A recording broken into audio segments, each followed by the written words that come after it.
अस्सलाम नाज़रीन, मेहरान टीवी में भलीकार मां मुबशिर सोलंकी ऐं मां आहियां फराशा। सब खां पहिरीं हिकु नज़र हेडलाइन ते। वफ़ाक़ी हुकूमत अवाम मथां पेट्रोल बम किराए छॾियो। पेट्रोल जी क़ीमत में हिक ई वक़्तु 137 रुपया 24 पैसा फी लीटर वाधि। पेट्रोल जो नओं अघु 458 रुपया 41 पैसा फी लीटर ताईं पहुची वियो।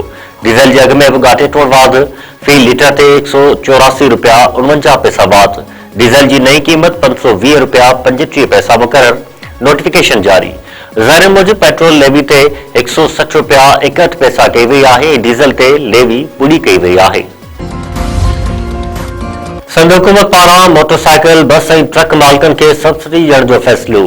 वरी वज़ीर मुराद अली शाह चयो आहे त सूबे में ट्रांसपोर्ट जा भाड़ा वधाइण न ॾींदासीं। बस ऐं ट्रक मालिकनि खे सब्सिडी ॾिनी वेंदी। रजिस्टर्ड मोटरसाइकिल सवारनि खे हर महीने 2000 रुपया ॾिना वेंदा। मोटरसाइकिल जे ट्रांसफर मुफ़्त करे रहिया आहियूं। कराची में वज़ीरनि सां गॾु प्रेस कॉन्फ्रेंस कंदे सैयद मुराद अली शाह वधीक चयो आहे त सॼी दुनिया में तेल जी क़ीमतुनि में इज़ाफ़ो थियो आहे। स्कूलनि ऐं रेस्टोरेंट्स जे हवाले सां तजवीज़ुनि ते हिकु हफ़्ते खां पोइ फ़ैसिलो कयो वेंदो। हुकूमत खे IMF जे प्रोग्राम ते अमल करणो हूंदो आहे। वज़ीर आला मरियम नवाज़ पंजाब जे समूरनि शहरनि में पब्लिक ट्रांसपोर्ट मुफ़्त करण जो ऐलान करे छॾियो।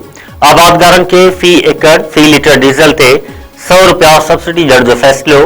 रजिस्टर्ड मोटरसाइकिल वारनि शहरनि खे 20 लीटर पेट्रोल ते 100 रुपया सब्सिडी मिलंदी।